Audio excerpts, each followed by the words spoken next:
प्यारे बच्चों, सुप्रभात।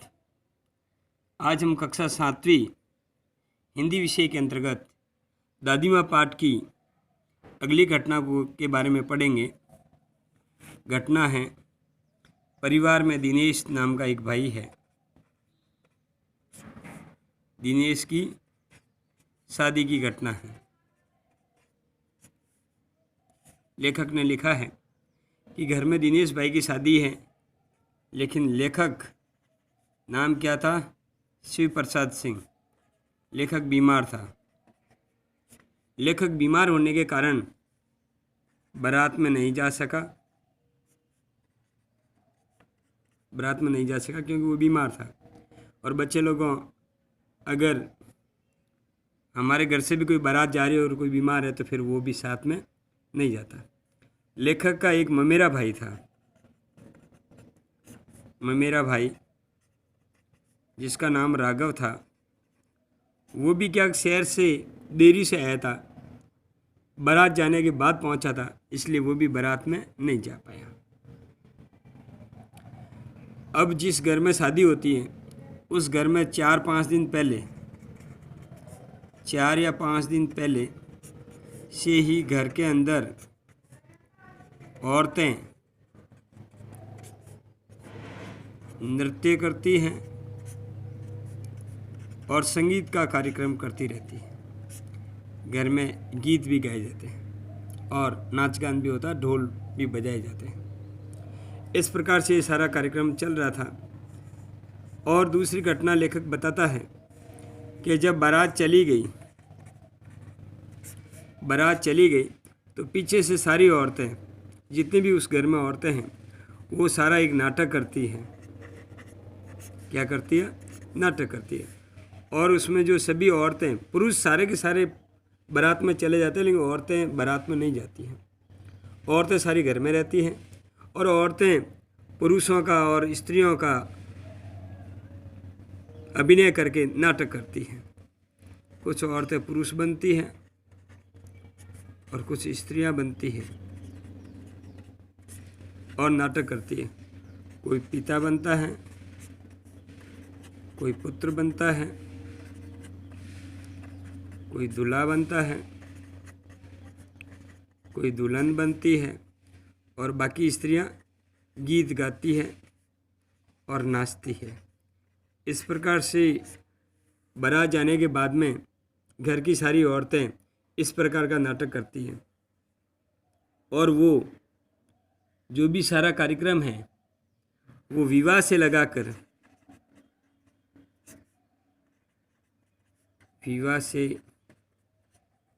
लगाकर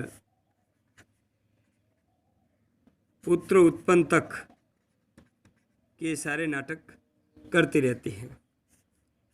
तो लेखक बीमार था, तो दादी माँ ने कहा कि ये मेरे पास दालान में यानी बरामदे में सो जाएगा और उसका भाई राघव, ये दोनों भाई सो जाएंगे। लेकिन औरतों ने उसके ऊपर आपत्ति की कि नहीं, कोई पुरुष देखेगा या लड़के देखेंगे हमें अच्छा नहीं लगेगा। लेकिन दादी माँ ने उनको डांट दिया और उनको सुला दिया। औरतों ने उनका खूब विरोध किया, लेकिन दादी माँ के कारण वो दोनों सोए रहे और ये इनके घर के अंदर अभिनय होता रहा, नाटक होते रहे। और लेखक कहता है, मैं उनको चुपचाप चोरी छुपके देखते रहता था और हमें बड़ा आनंद आता था कि घर के अंदर किस प्रकार से पुरुष लोग सब बारात में जाते हैं और पीछे से स्त्रियां नाच गाना करती हैं और विभिन्न प्रकार के अभिनय करती हैं। दूसरी घटना एक और आती है, जब परिवार में दादाजी का स्वर्गवास हो जाता है तो क्या होता है, पिताजी खूब खर्चा करते हैं।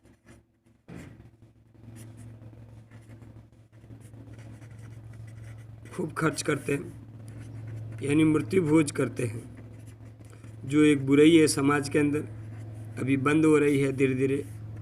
मृत्यु भोज, मरने के बाद में भोजन किया जाता है, काफ़ी लोगों को उसके अंदर खिलाया जाता है, जिसको मृत्यु भोज कहते हैं। उसके अंदर काफ़ी रुपया पैसा उनका खर्च हो गया, घर में गरीबी आ गई और इस कंडीशन में जब पिताजी और लेखक और परिवार वाले सब चिंता में पड़ गए तो लेखक की दादी माँ ने अपना बक्सा खोला और सोने के 2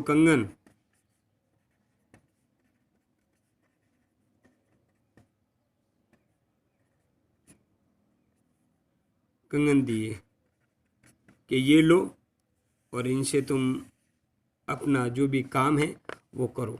इसका मतलब दादी माँ बचत करती थी और मुसीबत आने पर परिवार के साथ खड़ी थी।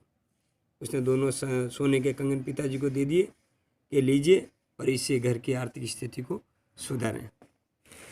और इस प्रकार से आपने देखा होगा पुराने लोग बहुत ही बचत करते थे। हमें भी बचत करनी चाहिए क्योंकि बचत मुसीबत के अंदर काम आती है। अब हम इसके प्रश्नोत्तर करते हैं।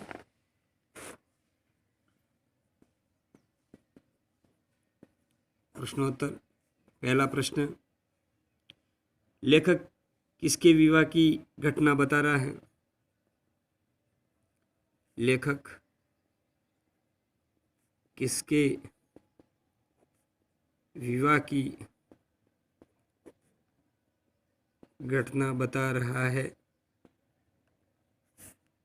दूसरा,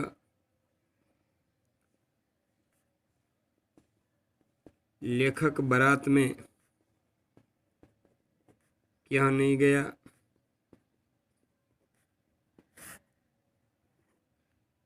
तीसरा,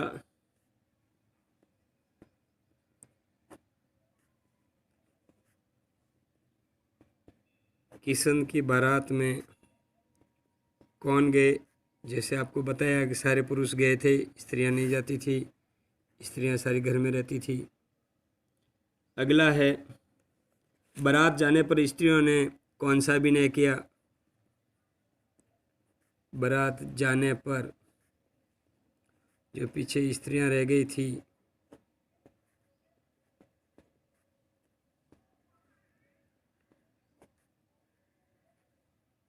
कौन सा अभिनय किया? आपको पूरा लिखना है कि सारी स्त्रियों ने अपना विचित्र प्रकार के वेशभूषा पहनी और नाटक किया था।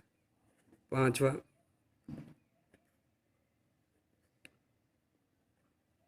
घर की आर्थिक स्थिति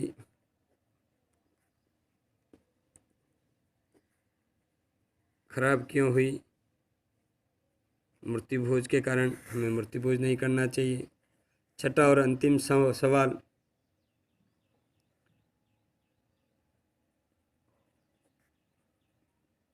दादी माँ की कौन सी आदत आपको अच्छी लगी? इसमें बचत वाली हो सकती है और कोई भी बात अगर आपको अच्छी लगी है तो आप सहर्ष लिख सकते हैं। प्यारे बच्चों, ये आज की 2 घटना हमने आपको बताई और कल हम इस पाठ का पूरा सारांश करेंगे। कल शनिवार है, रविवार को आप उसको पढ़ेंगे और सोमवार को आपका इसका एक ऑनलाइन टेस्ट लिया जाएगा। आप सभी तैयार रहें। समझ में नहीं आने पर आप मुझे पूछ सकते हैं। धन्यवाद।